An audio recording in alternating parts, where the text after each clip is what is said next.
ఓం సాయిరామ్. సమర్థ సద్గురు సాయినాథ్ మహారాజ్కి జై. సాయి భక్తులందరికీ నమస్కారం అండి.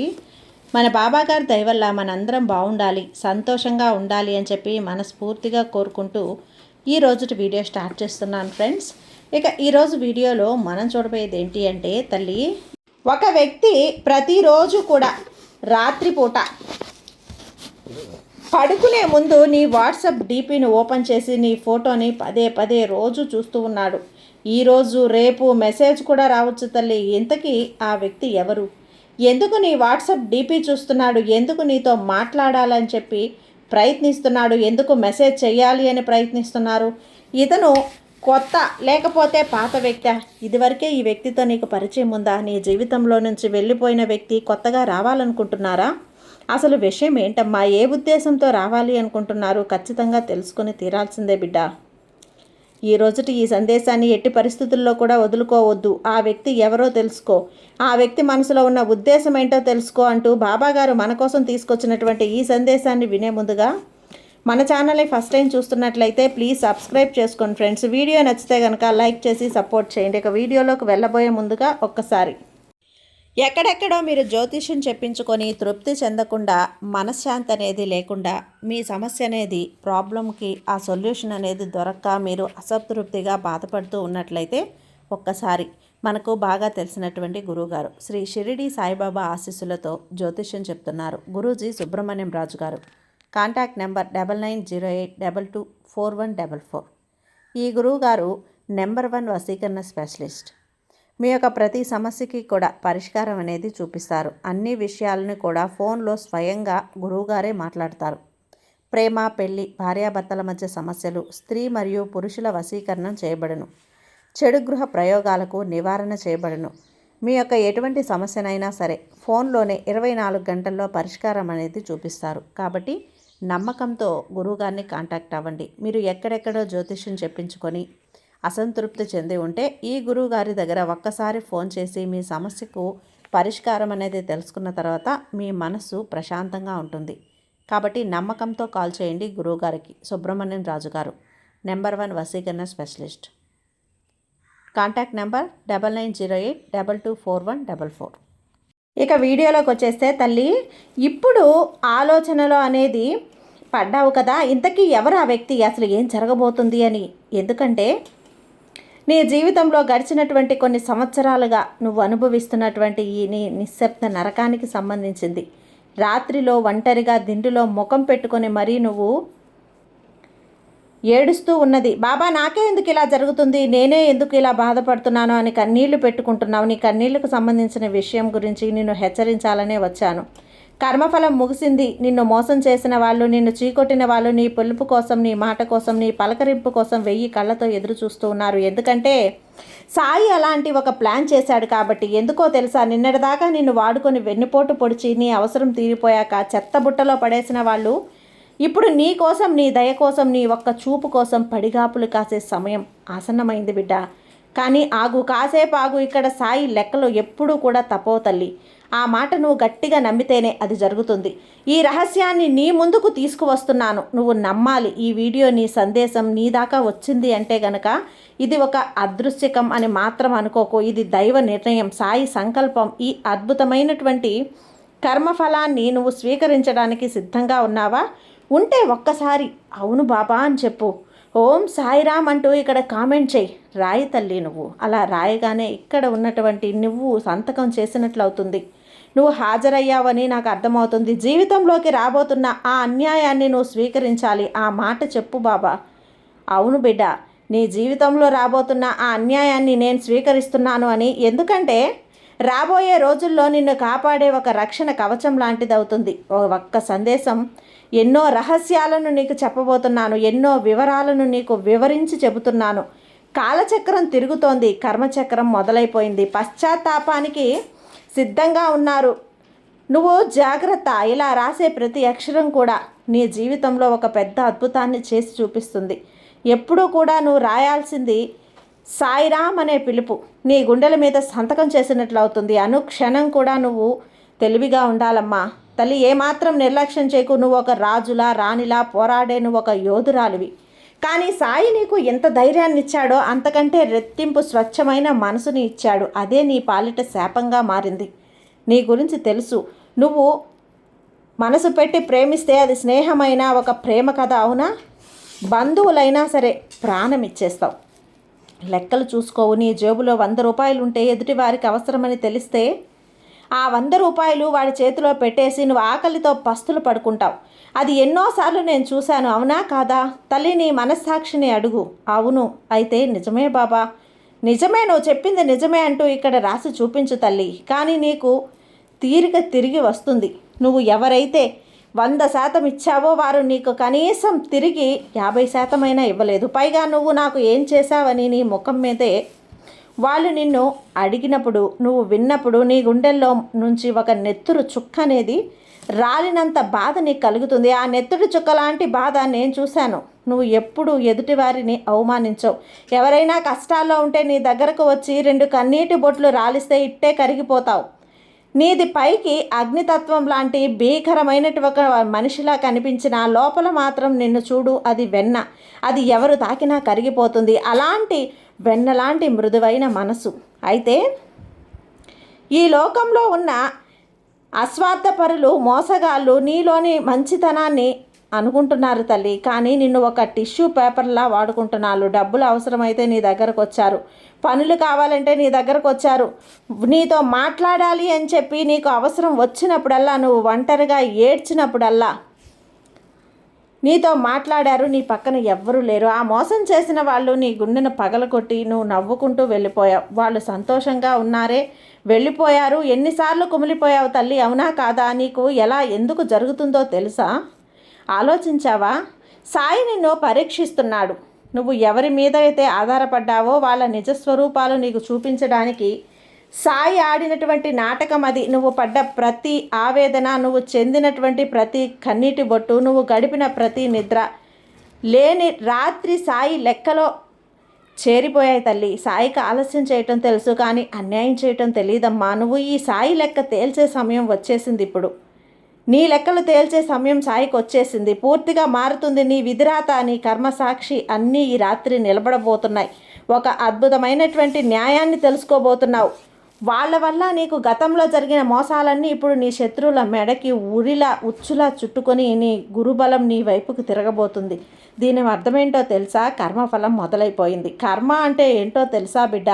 నీకు ఒక మనిషి ఎవరినైతే అకారణంగా ఏడిపిస్తారో, ఆడుకుంటారో, తిరిగి అదే వేదనను ఆ మనిషికి నీకు 10 చేసి ఇవ్వటమే కర్మ. వారిని ఎవరైతే ఆడుకుంటారో తిరిగి అదే వేదనను ఆ మనిషికి వదిలేసి వెళ్ళిపోతారో, ఎవరైతే నిన్ను అవమానించారో వాళ్ళ జీవితాల్లో ఇప్పుడు తుఫాను మొదలవుతుంది. నువ్వు బాగా గమనించు. వాళ్ళు ఇప్పుడు సంతోషంగా లేరు. పైగా సోషల్ మీడియాలో నవ్వుతూ ఫోటోలు పెట్టచ్చు, కానీ బయటికి బిల్డప్ ఇవ్వచ్చు. కానీ సాయి మాత్రం ఒక శూన్యాన్ని సృష్టించాడు. వాళ్ళు నీకు దూరం అయితే, వాళ్ళు నీకు ప్రేమించిన వాళ్ళే నీ దగ్గరే నీలాగే సహాయం చేసేవాళ్ళు వాళ్ళకి దొరుకుతారు అని అనుకో తల్లి.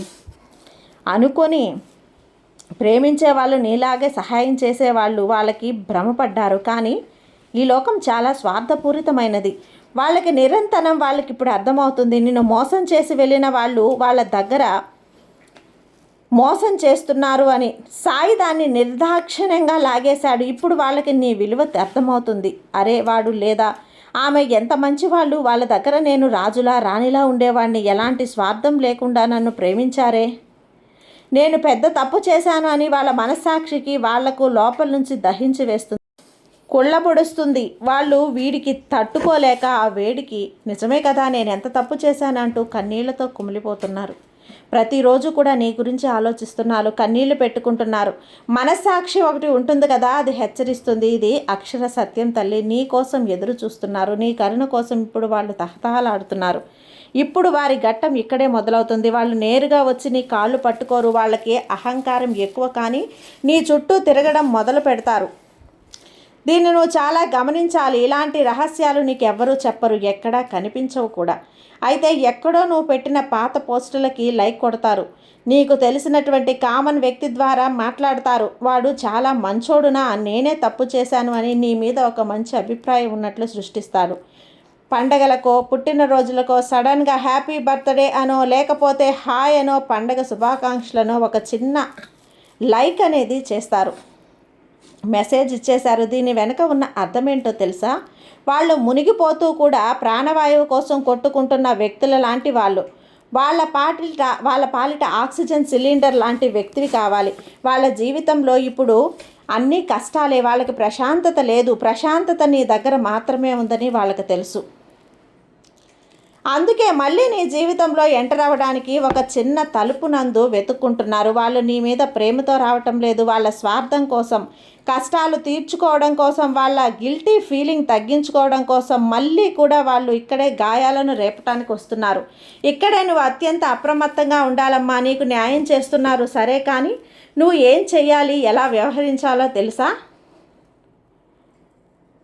చాలా మంది ఇక్కడే తప్పు చేస్తున్నారు బిడ్డ, ఇక్కడే పప్పులో కాలేస్తున్నారు. కానీ నా బిడ్డ ఇలా ఉండకూడదు, నా భక్తుడు అలా ఉండకూడదు, నిన్ను హెచ్చరించడానికే నీ సాయిని వచ్చాను. నువ్వు ఎప్పుడు అలర్ట్గా ఉండాలి. వాళ్ళు తిరిగి వచ్చినప్పుడు లేదా వాళ్ళ నుంచి నీకు మెసేజ్లు వచ్చినప్పుడు నువ్వు ఏం చేయాలి? మొదటగా నిశ్శబ్దంగా ఉండు, సైలెంట్గా ఉండు. ఎందుకంటే కోపం ఎక్కువగా ఉంటుంది. నీకు ఎవరైనా మోసం చేసిన వాళ్ళు మళ్ళీ కనిపిస్తే కనుక వెంటనే వాళ్ళని తిట్టేయాలి, లేదా నువ్వు నాకు ఇది చేశావు, ఎందుకు చేశావు అని అనాలి అనిపిస్తుంది. కానీ వద్దు, అలా చెయ్యకు, తొందరపడకు. నువ్వు అలా వాళ్ళ మీద అరిచిన, కోపడినా దాని అర్థం ఏంటో తెలుసా? నువ్వు ఇంకా వాళ్ళ వల్ల ఎమోషనల్గా బాధపడుతున్నావు అని వాళ్ళకి అర్థమైపోతుంది బిడ్డ. నువ్వు ఇవ్వాల్సినటువంటి అర్థం ఏంటో తెలుసా? సైలెంట్గా మౌనంగా వాళ్ళ మెసేజ్ చూసి వదిలేసేయి, రిప్లై ఇవ్వకు, పట్టించుకోకు. వాళ్ళు ఎదురు పడితే ఎదురు పరిచయం లేని వాళ్ళను చూసినట్లు ఒక చిరునవ్వు నవ్వి పక్కకు వెళ్ళిపో. వాళ్ళ గుండెలో ముక్కలు అయిపోతాయి బిడ్డ. అప్పుడు అనిపిస్తుంది, అరే వీళ్ళు పట్టించుకోవటం లేదు అని అర్థమైపోతుంది. వాళ్ళకి అర్థం కావాలి కూడా. ఈ శబ్దము వాళ్ళని మానసికంగా చంపేస్తుంది. నేనంటే వీళ్ళకి ఏమాత్రం కూడా లెక్కలేదా అన్న ప్రశ్న వాళ్ళ అహంకారాన్ని ఛేదిస్తుంది. రెండవ రూల్ ఏంటో తెలుసా? ప్రతీకారం తీర్చుకోకు. చాలామంది కూడా వాడు నన్ను మోసం చేశాడు, ఇప్పుడు వాడు నా చేతికి చిక్కాడు, వాడంతు చూస్తాడు అని అనిపిస్తుంది. వద్దు, అలా వద్దమ్మా. ఎందుకో తెలుసా? ప్రతీకారం తీర్చుకునే బాధ్యత ఈ సాయి తీసుకున్నాడు. మధ్యలో నువ్వు వేలు పెడితే సాయి పక్కకు తప్పుకుంటాడు. నీ అంతటి నువ్వే వాడిని శిక్షించుకుంటావు కదా, నా అవసరం ఏముంది అని సాయి నీ కర్మచక్రం ఆపేస్తాడు. నువ్వు కేవలం ఒక ప్రేక్షకుడిగా మిగిలిపో. వాళ్ళ పతనాన్ని వాళ్లే పడే బాధని నువ్వు కేవలం చూడు, అంతే. నీ చేతులకి అంటించుకోకు. తల్లి, మూడవ నియమం మళ్ళీ నీ జీవితంలోకి రానియకమ్మా. జాగ్రత్త, ఇది చాలా ముఖ్యం.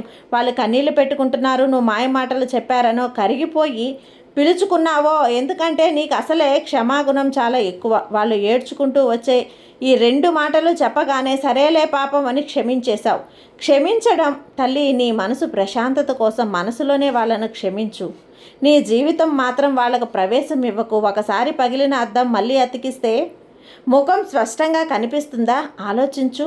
ఎంత బాగున్నా కూడా పగుళ్ళు మాత్రమే కనిపిస్తాయి. మరోసారి నమ్మక ద్రోహం చేసిన వాడు మళ్ళీ చేయకూడదని నువ్వు నాకు ఈ అవసరం లేదు అంటూ నిర్మోహమాటంగా చెప్పేసుకొని మనసుని అదుపులో పెట్టుకో. వాళ్ళకి ఒక గీత ఏంటో స్పష్టంగా చూపించు, ఒక హద్దేంటో చూపించు. నువ్వు నేను చెప్పబోయేది నీ గుండెల్లో ముద్రించుకో తల్లి. జాగ్రత్త, ఈ సమయంలో కొన్ని మాయలు కూడా చేయటానికి ప్రయత్నిస్తారు. అది మనుషులు కావచ్చు, ఇది ఆడే కావచ్చు, మగే కావచ్చు. కొన్ని మాయలు కూడా జరగవచ్చు. నీ జీవితంలో నీ పాత జ్ఞాపకాలను నీ ముందు తిప్పుతాను, లేదా ఆమె మారాడేమో, అతను మారాడేమో, ఒక ఛాన్స్ ఇద్దామా అన్న ఆలోచన అనేది నీ బుర్రలోకి వస్తుంది. ఒకవేళ నువ్వు పాత శత్రువులకో, నిన్ను మోసం చేసినట్ల పాత ప్రేమకో, పాత స్నేహానికో మళ్ళీ అవకాశం ఇస్తే కనుక నువ్వు నీ జీవితంలో చేయబోయే అతిపెద్ద తప్పు అదే అవుతుంది. ఈసారి వాళ్ళు నిన్ను మోసం చేస్తే మళ్ళీ నువ్వు కోలుకోవటానికి ఇంకో 10 ఏళ్ళు పడుతుంది. అందుకే నీ సాయి నీకు కొత్త మార్గాలను తెరుస్తున్నాడు. ఈ మార్గాలలో రాబోయే రోజుల్లో నువ్వు ఆర్థికంగా, వృత్తిపరంగా, వ్యక్తిగతంగా ఒక స్వర్ణయుగం లాంటిది. ఇక్కడ నువ్వు ఫోకస్ చేయి, నీ జీవితం మీద, నీ భవిష్యత్తు మీద, నీ కెరీర్ మీద, నీ డబ్బు మీద, నీ కుటుంబం మీద. ఎవరైతే నీ కష్టకాలంలో నిన్ను వదిలేశారో వాళ్ళ మీద ఫోకస్ చేయి. నిన్ను వదిలేసి వెళ్ళిన వాళ్ళు మళ్ళీ వస్తున్నారు. అంటే నీ ఎదుగుదలను చూసి వాళ్ళు ఆపడానికి వస్తున్నారు, నువ్వు ఎదుగుతున్నావు అని చెప్పి అర్థం. నీ విజయపు వాసన వాళ్ళకి తగిలింది, తను మళ్ళీ పచ్చగా వెళ్దామా నాశనం చేద్దామా అన్న ఆలోచనే. అందుకే నీ సక్సెస్ని పంచుకోవటానికి, నీ వెలుగులో చలి కాచుకోవటానికి వాళ్ళను రానివ్వకు. నీ దారిలో నువ్వు ముందుకు దూసుకుపో. ఎవరికీ భయపడకు, భయపడాల్సిన అవసరం లేదు. నీ సాయి పక్కనున్నాడు. ఏది ఏమైనా, ఏం జరిగినా, ఎలాంటి విపత్తు వచ్చినా, ఆపదొచ్చినా నీ సాయి నిన్ను కాపాడుకునే ఉంటాడు. నువ్వు నిన్ను తక్కువగా అంచనా వేసుకోకు. ఈ రోజు నుంచి కూడా నీ ఆలోచన విధానం మారాలమ్మా. నువ్వు ఎవరైనా సరే మోసం చేశారు అంటే కనుక అది వాళ్ళ దరిద్రం లాంటిది. ఒక మంచి వ్యక్తిని నువ్వు కోల్పోయావు అనుకో, నాకేం నష్టం లేదు అనుకో, వాళ్ళే ఒక వజ్రాన్ని నేలపాలు చేసుకుంటున్నారు, అదంతా వాళ్ళ దురదృష్టమని అనుకో. అలాంటి ఒక ఆలోచన శక్తిని పెంచుకో. ఈ ప్రపంచంలో ఎవరైనా కావచ్చు తల్లి, నువ్వు స్వచ్ఛమైన ప్రేమను డబ్బుతోనే కొనే దమ్మనేది ఏ కోటీశ్వరుడికి లేదు బిడ్డ. నీ విలువ నువ్వు తెలుసుకోవాలి. ముఖ్యంగా ఇప్పుడు నేను చెప్పిన మాటలన్నీ విన్నావు కదా, ఇప్పుడు నీ కళ్ళల్లో తిరిగి ఆ మాటలు నీ గుండెను తాకి, నీ గుండెల్లో ఉన్న భారం మొత్తం దిగిపోయి, అంటే ఆ మాటలు నీ ఆత్మను తాకినట్లే. నేను చెప్పిన ప్రతి మాట నీ జీవితంలో జరుగుతున్నది నిజమని ఆ మనస్సాక్షికి తెలుసు. ఇప్పుడు నేను అడుగుతున్నాను, నీ కోసం ఎవరైతే చూడడానికి గోతులు తవ్వారో వాళ్ళే అందులో పడడం చూడడానికి నువ్వు సిద్ధంగా ఉన్నావు. నీ విజయమే వాళ్ళకు నువ్వు ఇచ్చే అతిపెద్ద రిటర్న్ గిఫ్ట్ తల్లి.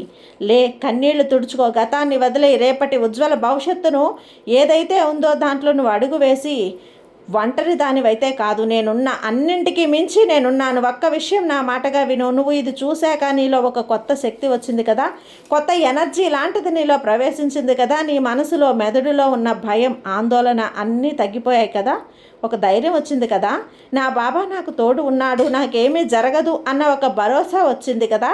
అయితే ముందుకు వెళ్ళు. ఏది జరిగినా నీ జీవితంలో చూసుకోవడానికి నేనున్నాను అంటూ నీ బాబా ఇచ్చిన ఈ భరోసాని నువ్వు అందుకో తల్లి. ధైర్యంగా ఉండు తల్లి, బాబా మీద నమ్మకంతో ఉండు. నీకంతా కూడా మంచే జరుగుతుంది. నీ సాయి నీకు తోడుగా ఉన్నందుకు నువ్వు భయపడాల్సిన అవసరమే లేదు. ఈ బాబా నీకు ఉన్నంత వరకు నీకు అస్సలు భయం లేదు బిడ్డ. ధైర్యంగా ఉండు, నమ్మకంతో ఉండు, అంతా మంచే జరుగుతుంది. సర్వే జన సుఖినో భవంతు. జై సాయిరామ్.